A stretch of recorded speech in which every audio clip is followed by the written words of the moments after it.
So, is TDS still a thing in 2025? Hmm. What are you doing, Scarecrow? The way as a world of healing itself, and for a period of time, when it comes to culture, it always shifting back and forth. Sometimes it's like, it's more liberal, and sometimes it becomes a little bit more conservative.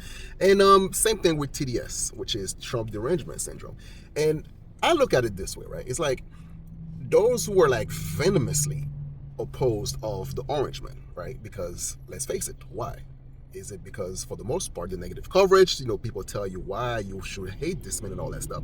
But as your common sense slowly start to take place, and then you realize like there's nothing to be afraid of. So the fear culture of why you should hate someone just for the sake of hating someone, it's getting old, right? It's kind of like when you still see people actually walking around with a mask on because they're still afraid of COVID, and it's like, you still doing that? It's 2025, and enter this lady right here, by the name of Bourbon Bougie, I believe her name is. So I kind of see her content sometimes, and it's all right. And she actually posted something, right, which I'm actually gonna go through it right now with you. So she said Trump ran on a platform saying that he's lowering things on day one. His base believed them. All his EO, I don't know what that means, are things that makes the economy worse. What the hell are EOs? Thankfully, many of his supporters are feeling the result of his actions. I hope they feel it harder for the next 2 years. I'm wishing they get the consequences of their vote worst and first.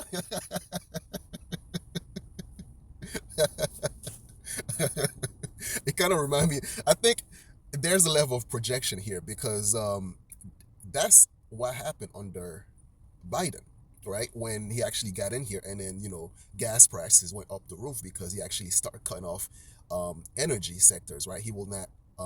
He wouldn't actually give these oil companies license to continue to drill. So then, therefore, we had to now start, importing oil from places like Venezuela, and in turn, skyrocketed fuel prices, and then, things got more expensive, right?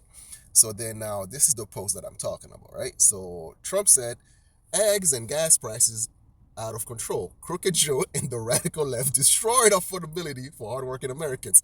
It's a total scam. On day one, or slash prices. So fast it'll make your head spin. Big oil, big farm. They listen to me, not lobbyists. No more ripoffs. My God. So to be fair, she kind of have a point actually, dunking on this perspective, right? It's kind of like, let's say, when a guy say like, yeah, baby, I will take a bullet for you. He don't expect to die for you. I mean, if he has to, yeah. But in the meantime, if he could actually avoid that, he won't try to take a bullet for you. But anyway, so so basically, that's her premise of actually taking it literally. And then it shows October 26, 2024, which that post was made when Biden was still president. And let's say you have October, November, December, and then part of January, right?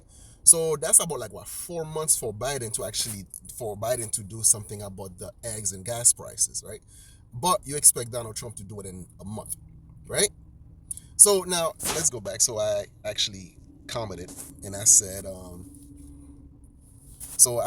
replied. I said there was a girl that was in an effed up relationship for like 4 years, right? That guy would gaslight her, effed up her credit, use her money to take care of other girls.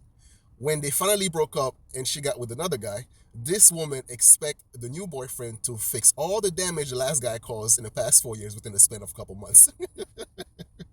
Like, tell me why I'm wrong, right? So let's say you have this president, right, that was fucking shit up for the past 4 years, and you have all the excuses in the world as to, oh no, he's totally competent. Oh no, he's actually, no, it's COVID. Oh, it's COVID that's happened. That's making it happen. Oh no, it's this and it's that, and then, or either that, or you would actually deny all these bad stuff was actually happening in the first place. Because remember, for a long period of time, people were pretending. People like yourself, Miss Bougie Bourbon Bougie, were pretending that all these things were not happening. Inflation? What inflation? You guys are mistaken inflation. The border being open? What are you guys talking about? It's not happening, right? All these things you guys were pretending that it wasn't happening, and then now that this guy is no longer in power, and then the orange man is here. Now all of a sudden, you try to put all these crazy shit that happened in the past 4 years onto the new guy, or onto the guy that you don't like, right? And I think she replied saying that with the exception that inflation was already coming down, inflation was up because of COVID-19 and the recovery. Okay. And the new guy said that he was going to come up and fix things. Yeah, he is actually. So the new guy came in and decided to cut funding, fire people, threaten a trade war, threaten tariff, and attempt to bully our allies. So to cut funding, where is our money going, right? So are you okay with our money, our tax dollars, right? So do you prefer our tax dollars to go to all these other places, or do you expect our tax dollars to actually be taking care of people that actually provide, that actually put into the system, right? Because the last time I checked, right, I think we were always complaining about like how our government is wasting our money, right? And how they actually, giving money to everybody, to Ukraine and to Israel, to all these other places and stuff like that. Wouldn't it be nice to actually have people that we elect to start cutting funding, to start cutting all these waste, to actually be able to put money back where it's supposed to go, right? And then you say fire people and threaten trade war. Fire people. Okay, if let's say it's not running efficiently, then you need to actually trim the fat. You need to actually get rid of people that are not doing their job. I don't know why is it a new concept to actually fire people that are not being competent. That actually happened. That's how a lot of businesses, in order for them to survive and to actually thrive, they get rid of people that are not doing their job, that are a liability to the company rather than an asset. And let's face it, when you go to these government agencies and stuff like that, or to these government bureaus, they give you the runaround. You doing a whole bunch of stuff. The system is slow as hell. So wouldn't you like to have a system that is more efficient in the way that it's actually running? Because last time I checked, that's what we all want. So do you only want to complain about the problem, or do you want something to be done about the problem that you said wish to be fixed, right? Threaten a trade war, threaten tariff. So it's better than actual real war, correct? Because last time I checked, we've been at this proxy war for how long now? Since because with Ukraine, and then we have all these things going on with Israel and the Palestine. And then this dude show up. He actually had a ceasefire with Gaza and Gaza in Israel, right? And now there's talk to actually end the Ukraine war. So technically, he's actually ending the war, which I believe you are against, right? And attempt to bully our allies. Now, as far as this, let's say that you and a group of your friends go to a restaurant, right? And then they are ordering a whole bunch of stuff, whatever the case may be, right? And then you're not really eating that much. You just, grab yourself some salad, try to, keep that figure going and all that stuff. And then when the bill comes, it's like thousands of dollars.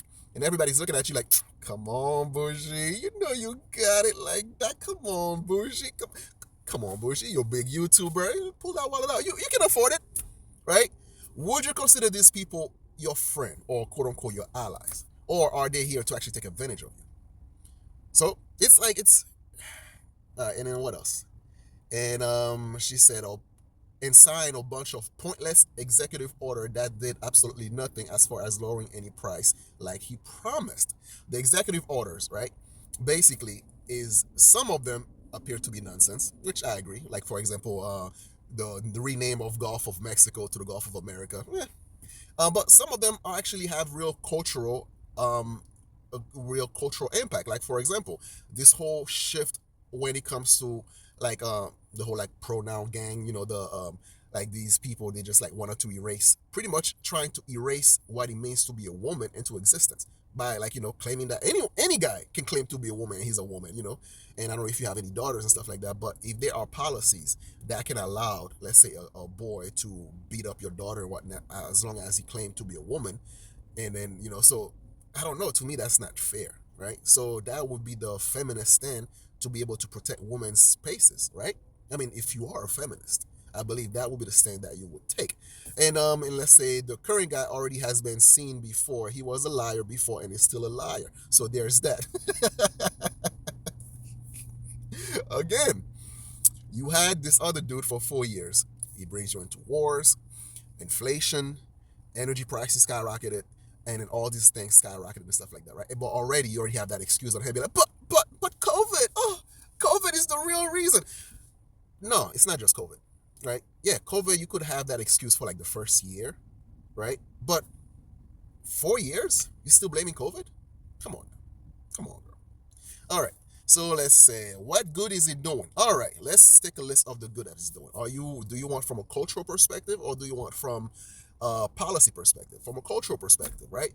So the impact that he has on the culture right now, that like people like me can disagree with you on this platform where I don't have to worry anymore about being censored, or the whole cancellation thing that was happening when people actually spoke their mind when they disagree with the, should I say, the agenda that was being pushed. Like, for example, right?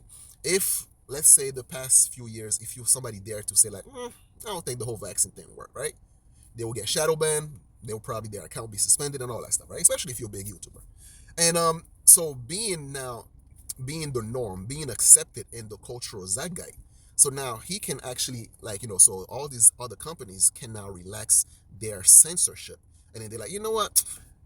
Maybe it's not a good idea to keep censoring people that we don't agree with, right? So that's one thing from the cultural perspective, right? Oh, don't forget all these, when the whole trans kid stuff, like where parents or people that are delusional try to push this whole trans agenda onto kids that are like confused about their sexuality and all that stuff, right? And they try to get them into into these things that's like that would damage them for the rest of their lives. And to me, it's like, yo, you wouldn't allow your teenage daughter or son to actually get a tattoo at like 13, 14, 15, but yet you want to put them in puberty blockers that would actually affect them for the rest of their lives. They might not ever be able to reproduce stuff like that. And being able to actually pass not legislation, to be able to actually pass executive orders to stop all that bullshit, to me, that's a good thing. I mean, unless you agree with these sort of things, right? Now, let's also take a look at spending, right? I'd say, like, when you're wasting money to going to places like, let's say, the Middle East and let's say Iraq and all these other places, stuff like that, right? Which is not contributing anything positive to the United States. And you've seen all these billions of dollars going to these places. And you're like, you got to ask yourself, like, but why? Why is that so? So then, therefore, cutting these, let's say even Social Security, right? That shit needs to update, because you have like millions of people, right? Quote unquote, millions of people that was that was over the age of 100 and still allegedly collecting Social Security. So where are all these money going? Why are all these money being wasted? So are you telling me, like, being able to trim out the fat and the waste is a bad thing in government? And let's not even don't forget, like, the peace the peace talk that's now that's happening between Russia and Ukraine, and try to end that war, try to end the war with Gaza. I mean, I'm not a fan of when he said, like, for the US to take over Gaza, because I don't think that's a good thing. But actually, I can criticize the person that I support, right? I can do that, right? But you also have to be honest with yourself to see that, like, are you giving this president a fair shake, or are you so, like, biased within your perspective that it doesn't matter what the hell he does, he's always gonna be wrong in your eyes? And to me, that's where the whole cultist behavior stems from. Because when the other guys ain't doing the right thing, right, or didn't do anything at all, then all of a sudden you had no problem with that. Because if I go to your page, I don't think I would see any sort of criticism that was directed towards Biden or towards, let's say, Kamala and all that stuff, right? Or better yet, when the bullshit about Biden was exposed so bad, people now try to make it seem like, oh, well, we're not asking you to support Biden, Kamala, during the election, right? Kamala is a whole new different person, so it's not the same thing. Don't be a bigot, blah, blah, blah, blah, blah, right? It's like, in that, when you asking people to support Kamala and not Biden and stuff like that, it's kind of like, let's say, you crap your pants, but you change your shirt. It doesn't make any difference. It's like the same policies will still be enacted under Kamala, and to the point, like, okay, this chick had over $1 billion for her campaign and stuff like that, and she actually, by the time the campaign ends, she was $20 million in debt. I don't think that's the right person to actually trust when it comes to the economy. And now, you may say that, Trump is not popular. Conservatives, quote unquote conservatives, are pissed off about the job that he's doing. But even CNN poll is showing that the majority of American people actually agree with the way that things are going with Trump and his policies, and how he's actually, you know, um, basically try to fix some of the messes that was left under the last administration. Even the price of eggs that you complained about, when like what there was like what millions of birds slaughtered and everything like that. So of course there's gonna be like some issue with the eggs, right? Or let's say with the war in Ukraine, it wasn't like right around the time when Joe was leaving office, he actually approved ballistic missiles for Ukraine to use on Russia, which escalated things, which made diplomacy even a lot harder to actually happen. So what I'm saying is this: I understand that you don't like Orange Man, right? I understand that for whatever reason, you don't like Orange Man, but at least try to be as honest as possible, or be open-minded enough to realize that, okay, if he's doing a good thing, right? Don't be afraid to give him credit, right? If he's doing a bad thing, by all means, criticize him. But anyway, I know you're not gonna see this video and stuff because, as you made it clear, and I said, because when I said that I'll be making a video addressing your questions, and then you just reply all snarkily, "I'm not giving you views to those." I thought that was cute. But anyway, so like I said, I hope your replies has been answered, even though you're not gonna see it, because I don't think you're the type of person that like when people disagree with you, or even be able to stomach opposite views of things, and which is like, you just shut your ears and be like, la la la la la la la, I'm not giving the views to those. But if you find the courage to actually listen to someone that disagree with you or whatnot, and I don't know, perhaps that might be a healthy conversation. Perhaps like, you might actually be able to have conversation with people that you disagree with. And I'm not saying you going back and forth, because obviously I'm a small YouTuber, and you have like what, thousands of subscribers, stuff like that. So it wouldn't be good for your brand to actually have a normal discussion with another person that disagree with you. So to those of you actually, that's not her. Don't maybe she's a good person, maybe she's not, but I don't want you to go to her comment section actually leaving anything negative, because that video is not about her. That video is about like people who actually so like blindly focus on this fake outrage, and they don't actually leave any room for to actually be open-minded enough. But anyway, let me know what you think down below in the comment section. You know who it is. I'm your host, The Haitian. So share, like, comment, and subscribe. I'm out of here. Peace. Do you fucking liberals recognize that the main cause you're fighting for right now is for the right of unelected bureaucrats to spend billions of our tax dollars in other countries? That's the side you're on right now. That's what you're making videos about. That's what you're writing articles on Substack about. That's what you're protesting for. That's what you're filing lawsuits to make sure happens. Are you fucking stupid? Imagine if I had told you 10 years ago that in 2025, the thing liberals in America would most be fighting for is for billions, if not trillions of dollars of their money to be spent in other countries on things that don't benefit America in any fucking way, while America goes farther and farther into debt. What if I had told you 10 years ago that you'd be fighting for the right of politicians to be able to line their pockets with bullshit payments to bullshit programs in bullshit countries? You wouldn't have believed me. That's where we are. That's what you're fighting for. And what you're fighting against? You're fighting against people who just want to audit our government, who just want to audit our governmental agencies. People who just want to see where we're spending money, where we're wasting money, and where we're committing fraud. And you're fighting against that. Are you out of your fucking minds? Strangers turn to family in the face of gloom. With every storm of sorrow